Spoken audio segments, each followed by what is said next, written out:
nipple, and then runs around dancing and with blood all over him. And, you know, I'm telling you, this dude is the sickest bastard we've ever talked about.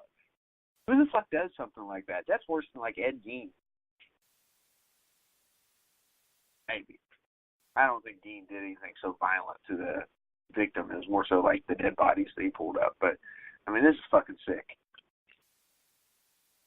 So, yep. He's in the full midst of his killing spree now. June 12, 1982. Lyuba Buryuk, who is 13 years old, he gets a hold of her, stabs her repeatedly, wounds her eyes, kills her, and then raped the corpse and threw her and her stuff into the woods. Blake, you want to talk about the whole thing about why he was gouging out women's eyes? Well, there's lots of different theories on that. I mean, I think part of it was the whole wives' tale about that the eyes could tell the story of the last thing they saw or some shit. Yeah, and it was his way of making sure that he was clear of feeling any sort of guilt. You know, he didn't want any. He was almost superstitious in that way. He didn't want the eyes. You know, they're the quote unquote windows to the soul, and he believed that literally. And I mean, for good reason. If you've ever looked at a body of someone who's been murdered, I've seen several pictures and several things in in my classes that I had taken, and then also other books and stuff where people that have been murdered violently and their eyes were open, their face does indicate that they saw some real terror. You know, the expression on their face tells a lot of the story. And you can obviously tell if they were, you know, expecting it or not, and 9 times out of 10 they weren't. So I think he just took that literally, and that was his way of freeing guilt from himself, and also covering, you know, his tracks in a way because he was paranoid and thought that was, you know, true. So he was he was a cannibal, a rapist, a pedophile, a stayed-up masochist, and a paranoid schizophrenic, I guess, all rolled into one, you know, thing. Yeah. Again, he was the sickest bastard we've ever talked about. Simple as that. I know. What makes it weird is I'm not a sick person, but I recommended this guy as a subject on the show. You did, but it's okay. It is what it is. It didn't give me nightmares or anything. But the funny thing is, Blake, I'll be listening to podcasts and shit about these murders late at night, and it just has no effect on me. But it is disgusting, that's for sure. So a month later, July 25th, 1982, Lyuba Volobieva, who's 14, was savagely killed during Chikatilo's business trip to the southern region of Krasnodar. Then, August 13th, 1982, Oleg Posadeyev, 9, was brutally murdered on another business trip. 3 days later, Olya Kaprina, 16, brutally murdered back in the Rostov region. Then, in September of 1982, Ira Karabelnikova and Sergei Kuzmin, within 9 days and a mile of each other, found stabbed to death. I mean, he was fucking just going at it. He takes a 3-month break. Olya Stalmachnuk, 10, was found brutally tortured and murdered. June 1983, Laura Sarkeesian, 15, murdered, but body was never found. Police learned of this case through Chikatilo's confessions. July 83, Ira Dunankova, 13, found stabbed to death in Aviators Park. This murder stands out because he knew her and she had even been to his house. Her older sister was one whom Chikatilo had past sexual relations with and would sometimes bring Ira along. Then Lyuda Katsuyova, 24, a tramp, was killed near a small railway stop just outside Shakhty. She wasn't found until 9 months later. Next month, August 1983, Igor Gudkov, 7 years old, found slaughtered in Aviators Park and at Valia Chuchalina, 22, brutally stabbed in late summer. So there were a couple of them right there. I mean, like, just back to back to back to back. Then he took a break. October 27th, 83, Vera Shevka, 19, prostitute killed on the edge of Shakhty. He's just kind of going around the loop here in Russia or Soviet Union. December 27, 1983, Sergei Markov, 14 years old, schoolboy, was murdered on a piece of wasteland about a mile north of the nearby town of Novoherkassk. By the way, these fucking things are hard to pronounce, so I apologize, especially when you could read them. January 10, 1984, Natalia Shalapinina, 17, a tramp and an alcoholic, was murdered in Aviators Park in a terrible condition. Her body was covered in stab wounds, and her nose and upper lip had been cut off, as had one of the fingers of her left hand. I mean, he was just going fucking ape shit on these people. February 22nd, 1984, formal charges were made against Chikatilo for theft of state property. It was like something. It was something weird. And I don't even think he had actually done it either. It's the weird thing. It was suggested in no uncertain terms to him that it would be a good idea if he found himself a new job. That's how they handle things. You just get a new fucking job when you kill people. Marta Ria Bianco, 44, was found brutally murdered. She was a tramp seeking oblivion in sex and alcohol. He's just picking up these people. He's just like anybody else, like Ridgway, picking up, not always, but picking up a lot of like hookers or tramps of the world, Yeah, I mean, a lot of they picked him up around railway stations and such. In fact, I thought that one of his jobs was part of the railway station, wasn't it? Mm-hmm. Like he worked as like a buyer or something like that for one of the train, and so he had access to it. That was the reason why he had a lot of access to train stations and people around there. Yeah. So I should mention this real quick before we get further into it, is that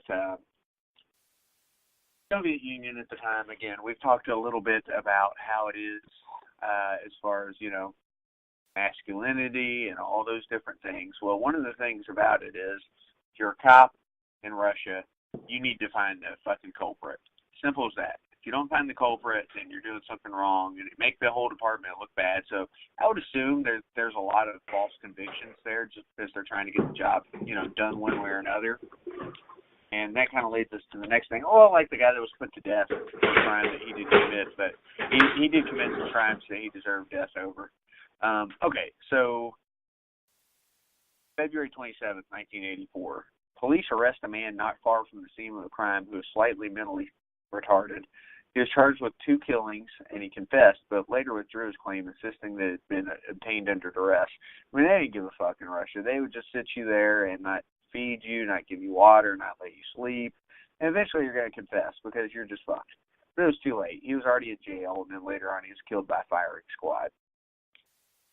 March 27th, 1984, Tashniko, 10, he was found stabbed to death with over 54 stab wounds. Like I said, he's just going fucking nuts on these people. And I guess that's what got him off. May 1984, Tanya Petrosian and Chikatilo randomly see each other by chance, go on a picnic together with Tanya's daughter, Sveta. Tanya mocks Chikatilo when he can't get an erection, and he stabbed Tanya hard in the side of the head, and then began hitting her with a hammer. Chikatilo then runs after Tanya's young daughter and stabs her in the head as well, and then hammered her to death and then severed her fucking head off. Goddamn. I mean, seriously. We can talk about this stuff, and if you, distance yourself from it, it's no big deal, but if you fucking think about that these things actually happen, it's just horrifying. May 6, 1984, Yelena Bakulina, 22, Anna Lemesheva, 19, and Dima Illarionov, 13, all found murdered that spring. Faina, Chikatilo's wife, makes him seek psychiatric help for what she believed was a lack of sexual drive. Boy, she made it fucking... Took a while. Anyway, so July 19, 1984, Anna Lemesheva, 19, a prostitute, he stabbed her and cut out her uterus, threw it into the nearby bushes. Fuck. August 1984. So this is going to be a slew of things in August. He didn't fuck around in August. August 1st, 1984. Chikatilo becomes head of the department at a plant making heavy industrial machinery. August 2nd, 1984. Natasha Klovkaya, 16, Chikatilo murdered her by throwing himself on her, ripping off her clothes, cutting her with a knife. August 5th, 1984, Lyuda Alexeyeva, 17, murdered in a particularly grisly way. He planted the knife at points in her body where it would not kill her, so he could see her suffer, but eventually, she died. He covered her body and left. Between August 8th and August 15th, 1984, 2 women are murdered. The first was never identified, and her head was never found. The second, Akmaral Sidaliva, 12, had run away from home and was stabbed to death. August 18th, 1984, Sasha Chepel, 11, found so badly mutilated that his father passed out when he saw his son. Sasha's eyes had been gouged out. Again, just vicious shit. September 6, 1984, Irina Luchinskaya, 24, Chikatilo punched her hard, drew his knife from the bag, and stabbed her to death. September 8, 1984, Sveta Sana, 22, was found murdered in Aviators Park by being brutally stabbed. You notice he killed a lot of people in Aviators Park. That was like his killing grounds. Yeah. Mm-hmm. I think they would have fucking caught on to that at some point. Yeah, you think they would, get a little bit of surveillance there. I mean, wasn't it in '84 that he was actually arrested? When did he get arrested? I thought he was arrested in '84, but he was let go. He said that they thought that he was. He was arrested in '84 on a suspicion of murder, but the police basically didn't have enough evidence to charge and convict him. They could only charge him with theft of property. So he was in jail 3 months, and then he was let out. Right. His semen didn't match the blood type. He had some weird disorder that they didn't know existed back then. So there you go. October 8, 1984, Yuri Velikanov, the head of the criminal department of the Russian Public Prosecutor's Office, signed the necessary order to link all the cases and drop murder charges against the existing suspects. December 12, 1984, Chikatilo appeared in the People's Court of the Linsk region of the city of Shakti, charged with theft. There you go. Right at the end of 1984. He was found guilty and given a sentence of 1 year of corrective labor. Little did they know that at this time he had already killed 31 people. I'm only at 31. That's fucking crazy. This guy was just nuts. Early 1985, Natalia Pokalistova, 18, a mentally subnormal girl who was homeless. Chikatilo stabbed her 38 times before strangling her to death. I guess stabbing her wasn't enough. Fuck. Took a little break there for a bit. August 27, 1985, Irina Golyeva, 18, another mentally subnormal girl who had no friends and no place to stay. Chikatilo killed her and left her naked body about 500 yards from the bus stop he found her at. And then he took a pretty long break here. In early 1987, he killed, I don't know who the fuck he killed here. There's some sort of weird gap here. Okay, July 29th, 1987, Ivan Vilovetsky, 12, a smart, outgoing little boy with a bright future. He was found mutilated, and his stomach was ripped open and blood was stuffed in his mouth so that he would not cry out. Jesus fucking Christ. So, I'll be honest with you guys. I know about a bunch of these, but I don't know every single one of them. So they're hitting me for the first time as I'm reading them. So if you get reactions from me, they're genuine. April 6, 1988, police found the body of an unknown woman who appeared to have been slaughtered 2 to 5 days earlier. May 14, 1988, Voronko, 9, was found cut up and stabbed to death. July 14, 1988, Xenia Muratov, 15, was found brutally stabbed and left under a pile of leaves. January 11, 1989, Tatiana Rysova, Chikatilo took her to his daughter's house that she no longer lived in and pushed her down on the floor and tried to have sex with her. She began mocking him for not being able to get an erection, so he pulled out a folding knife and stabbed her in the mouth. God damn. After she had died, he cut off her head and legs and cut her into pieces and carried her on a sled to some nearby woods and left her. May 11th, 1989, Sasha Diakonov was murdered the day after his 8th birthday. He was stabbed to death and was left in the bushes 20 yards from the road. Summer of 1989, Chikatilo killed 4 more times that summer, 3 of which were little boys. Lyosha Moiseyev